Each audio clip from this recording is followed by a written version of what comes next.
Good morning, everyone. Boy, I tell you, if that music does not wake you up, I don't know what will outside right? of coffee. Good. So, listen, everyone. Today we have the fabulous Kwavi. I'm not even going to try and pronounce your last I name. just go by my first name anyway, so that's fine. Kwavi. Yes. Welcome, Kwavi. Today, I'm so excited. We're going to talk about stuff like related to like Yes. 50 shades. Not what you might think though, ladies. It's a different kind of 50 shades. So, Kwavi, I know you're a life coach. You have some amazing things going on. Why don't you just tell us a little bit about yourself? All right. So my name is Kwavi, and I'm a life coach for women 50 and over. And I really it's not just 50 and over. I normally like to say 50 through 99, because I really want to include all women in that age group, because we are at a stage where society wants to kind of make us feel that we're no longer relevant. And I'm like, no, we're just getting started here. And Right? so I have an online community of women where I help them live a more purposeful and meaningful life. And I always like to say, like, starting now. And you're not too old, it's not too late. Even if you don't know where to begin, that community helps you start. So yeah.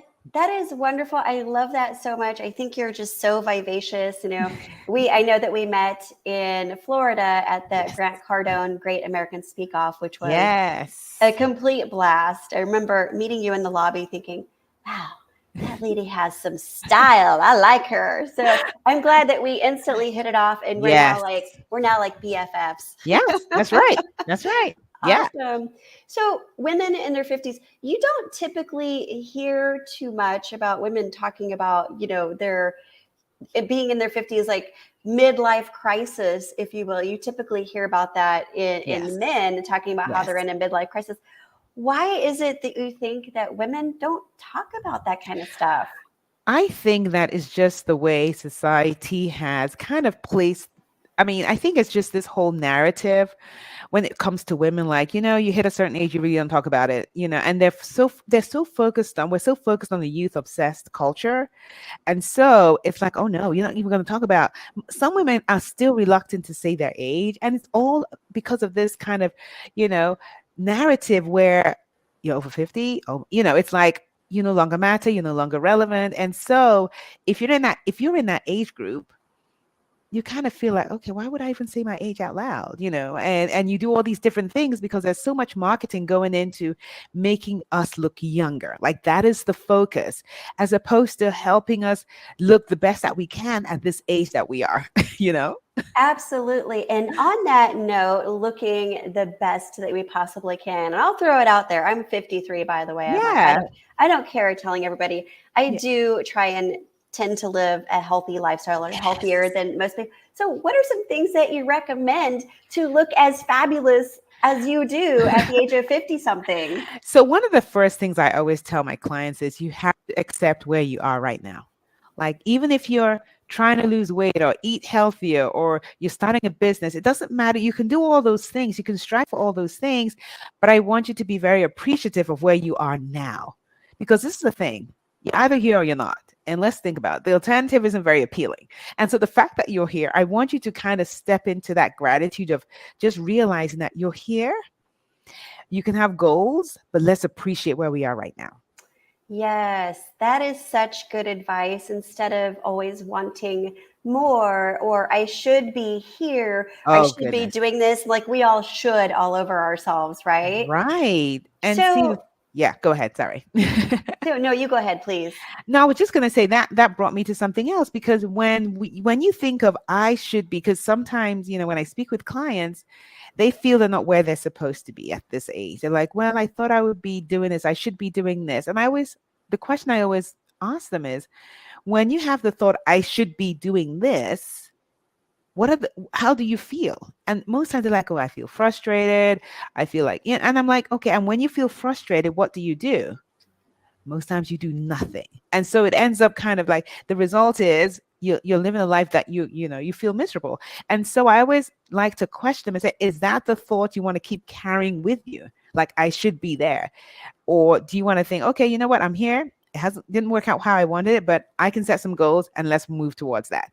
And you have a very different, like the feeling changes from frustration to hopeful, and that changes, just your physiological being changes just by feeling hopeful. And then when you're hopeful, you do more things, So it's just interesting how our brain works in that way. Absolutely. And so not only do a lot of us should all over ourselves, we don't take a moment to look back and see how far we've already come. Yes. Right? Oh my goodness. Yeah. I mean, I think celebrating who you are and who you've become is so important. And as women, we don't do that. One of the things I always tell my clients is like, what are some of the things you've done? Like, let's celebrate. What are your accomplishments? And it takes them a minute to think about it. And then they're like, oh, I did this and I did that. And I'm like, see, because most times we come with the thought, I haven't done anything. I haven't accomplished anything. But it's never really true. You've done a lot. Absolutely. Every single woman. I mean, just being a woman involves work, right? Absolutely. Absolutely. So we all have something. Especially if you're like a girly type girl, you have the hair and the makeup and the nails and, the eyelashes and whatnot. It's work. It's work. And then if you're married, you have a spouse. If you have kids, you have kids. I mean, if you're working, you have that. And then you're doing all of that in this world that loves to value youth over, age. So, I mean, you have all that, and that's not easy. Absolutely. So I have a confession to make. I'm like, one of the things that I'm petrified of, and I know I have no control over it, is getting old. Like, I don't want to be old. The thought of having somebody have to take care of me and burden them because I'm old and I can't take that. That thought is just completely frightening to me. I'm sure that you talk to a lot of women and they might have the same narrative. What would you say to them? And see, so I do have, but one of the questions I normally ask them is, do you really, that we don't know if that's going to be true. Like, I mean, it's just a thought out there. And I always ask them, like, do you really want to spend energy focused on something that you're not sure is going to happen? Like, I've seen some women in their 90s that are like, they're on it. And then, someone in their 80s that's struggling. And so we don't know how we're going to age, but I don't think it's worth your while focused on that. Let's see what we can do as best as we can to get going. Like, because thoughts like that keep us stuck, like, for real. Like, thoughts like that, we're just like petrified. We don't want to do anything. We're like, but the thing is, we don't know. And we really don't. I always tell my clients, we're not going to focus on things we have no control over. Like, really. We're going to focus on things that we can manage. And we can manage our mind around getting older in a way that empowers us as opposed to disempowers us. And that's always my focus. Absolutely. And I just realized that I've been essentially sabotaging myself. I'm like, get those thoughts out of my head. Like, why worry and think about something that, it may never happen. Like you said, that is such good advice. So instead, I'm going to think thoughts like, I'm going to be young forever. I'm never going to get old. There you go. Those are much better thoughts. Right. And, you're just going to be who you're going to be at that point. And this is the thing that Helen Mirren has this amazing quote that I absolutely love, where she says, you either die young or you grow old. There is no in between. Wow. So what are you going to focus on? Like, there's no in between. You either die young or you grow old. That is so good. I love it so much. Yeah, and I love her. She is just fabulous. She's just a fabulous, actress. I love her too. As a matter of fact, I would love to spend the day with her. I know. Wouldn't that be amazing? Yes. So now she's from the UK, right? Yes, she is. Yeah. Mm-hmm. Yes. And you're from the UK, correct? Yes, I was born in the UK. Yes. Awesome. Yeah. You went to school there. I think you have like a PhD or something. Oh, no, not quite. Master's level, not quite PhD yet. But it is one of my goals. So I do want to get a PhD. Well, heck, a master's is super fancy schmancy. So, Kwavi, I just love you so much. You've written a book, maybe more Yes. than one. Tell us about your book. Yes. So I wrote a book called 50 Questions to Answer When You Reach 50. And the reason why I wrote that book because I wanted women in their 50s and beyond to fall in love with themselves one question at a time.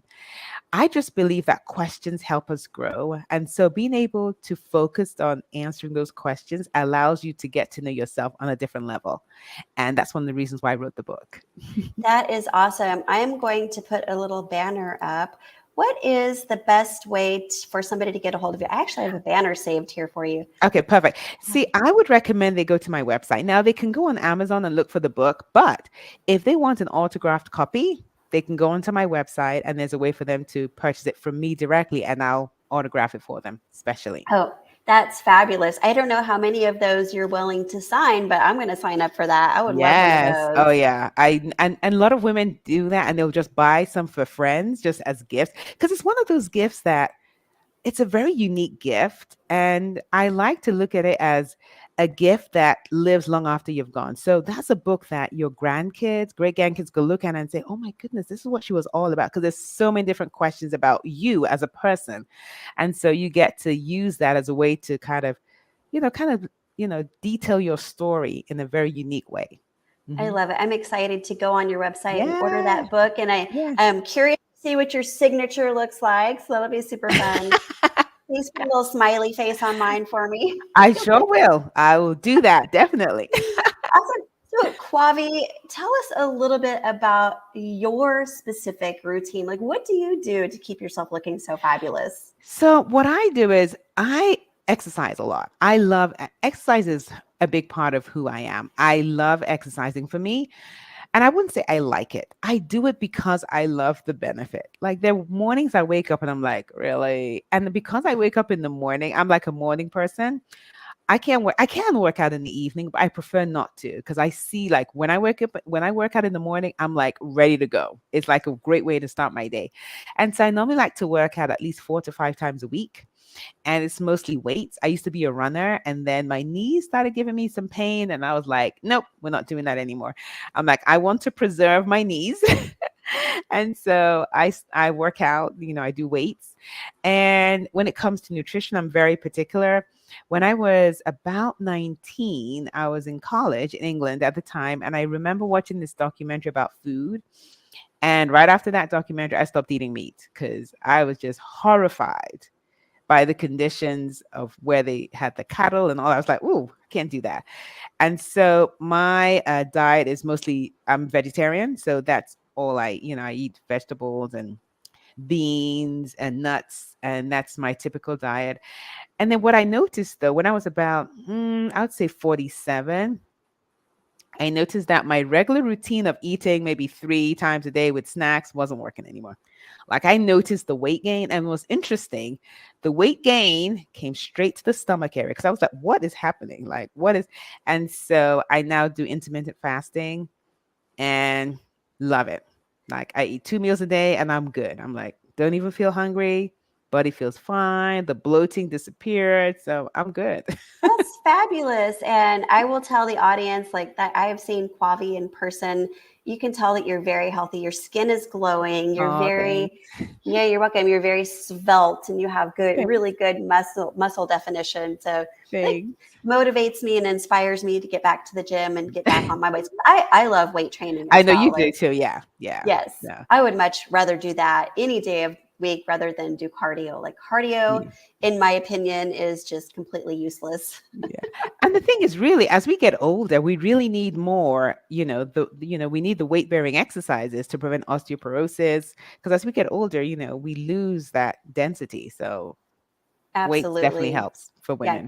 good for the bones, good for the muscle, good for Yeah. and from what I understand, it's also very good at helping to increase your libido, which Yes. who And doesn't so want yeah, but you know what? I really do believe that. Even though for me, when I hit, I would say maybe 50, because I'm 50, I'm actually turning 55 next week. So probably when I was like 51, 52, my libido just went all the way down. And so right now on HRT, I had tried different things. change my diet. There's certain foods you can eat that increase it. None of that works for me. And so, but HRT, I just have to say, it's amazing. Really? Okay. Yes. So, for Oh those my of word. you who don't know what HRT Oh, is, it's that's true. Yeah. hormone replacement Placement therapy. therapy. Yeah. Yes. Oh my goodness. It Yeah. worked. And it's not for everyone, but it's working so well for me. That's wonderful. I might need to get back on that. I was on it for a period of 10 years. I Mhm. actually went through menopause at the age of Early, right? 43, Oh wow. which was very young, right? Yes. And so I Yeah. was on HRT for a while and I went off of it probably about a year ago. I'm like, Mm. I don't need that stuff anymore. I'm fine. But I'm realizing, you know what, a little boost wouldn't hurt, right? The whole libido and everything. Yes. Just Oh like yeah. your mental well-being and like just so many Yes. other things it's good for, right? Oh yeah, there's so many benefits to it, in so many different ways. I'm so thankful. I started it maybe about almost a year ago, and I've seen a significant difference. And I'm like, oh, this is good. This is good stuff. Fabulous, fabulous. Yes. Yeah, Kwavi, I don't know if you want to talk about this or not, but Yes. I believe that you also put on retreats for Yes. women Yes. of our age. Let's just put it that way. Yes. Can you tell us a little bit more about that? Yes. So it's interesting. I read Jack Canfield's book maybe about 10 years ago. And after reading the book, and I can't remember which one it was, the business one. I can't remember what it was, but it was one of his business books, not Chicken Soup for the Soul, but another one. And after reading that book, he talked about vision boards. And up until that point, I really had never done a vision board. So I did a vision board. And right there on my vision board, I put Destination Retreats by Kwavi. I had no idea how to create a retreat. No idea. And so but I just had this vision of being able to have retreats for women in these exotic locations where, they were pampered. I'd have a private chef. They'd be picked up from the airport and would go on these amazing adventures and would have coaching sessions. And probably about 3 years after that, I had my first retreat in Thailand and it was amazing. Oh And my gosh. so, yeah, and it's normally very intimate. It's normally like 7 or 8 women. I, get a really beautiful villa and, get a private chef. We have housekeepers taking care of all their needs. And it's just a place for women to think about themselves. Like, yeah, no spouses, no pets, no kids. I love that so much. When is your next retreat? All right. So my next one is in March 16th. And that's my first stateside retreat. It's in the North Georgia mountains. And that's my first one. Typically, I have them outside the country, but I just said, okay, you know what? I will, do one within. So if you're interested in that, you can go onto my website and look at that. And then my next international one is in Tuscany in September. Ooh. Yeah. And then I have another one, and then I'll have another international retreat in Senegal in November. And then I have Vietnam and South Korea next year. That sounds amazing. I'm definitely going to sign up for one of those. Not sure which one yet. I know. I would love to have you there. It's just an amazing space to be where all you're focused on is yourself. And women, even like sometimes women will say, you know what, no one's at home, so it's just me. But the thing is, even when we're home alone, we can find things to do with our time, even if we don't want to. We're like, oh, I'll just go arrange this, or I'll just take care of this, or rearrange the furniture. And the idea is, I want you to be still and focus on yourself. And so Mm. these retreats give you that opportunity. And a lot of the women, when they leave, they're different. They're transformed in so many different ways where they now realize the benefit of unplugging from their regular life just to focus on themselves. That is so huge. And I know that a lot of women out there, they would not even consider taking that amount of time I know. for themselves to unplug, right? And Hmm. just be still. Like you said, I think that is so needed for so many women out Oh, there. it is. So It is. thank you for doing that. I'm Oh, like, yeah. please, everybody go to Kwavi's website, I love it. kwavi.com. You can Yes. check out all of her resources there, get her Yeah. book. I'm going to go order it right now when we end this broadcast. And Thanks. Kwavi, is there anything that you would like to leave us with today before we end this broadcast? Yes. I just want every single woman listening to this to realize that their dreams matter and they're not too old and you're not too late to pursue those dreams. Doesn't matter how old you are, and it's not too late. Like, I want women to really step into their purpose and live life on their own terms. I love that so much. And so everybody that's listening, just get out of your own way, start living right Start. now, start today. Yeah. It's a brand new chapter in your Yes. book. And like, it's never too late, right? I Never. love that. Never too late. As long Well, as you're living and you're breathing, let's go. let's do this. All right. I love your spirit and your attitude. Very Thank encouraging. you. And yeah, please everybody go to her website, sign up for her retreat, get her book. She's amazing. It'll be like transformational. I promise. Thank you. All right, everyone. Have a fabulous week. We'll see you next time. Bye.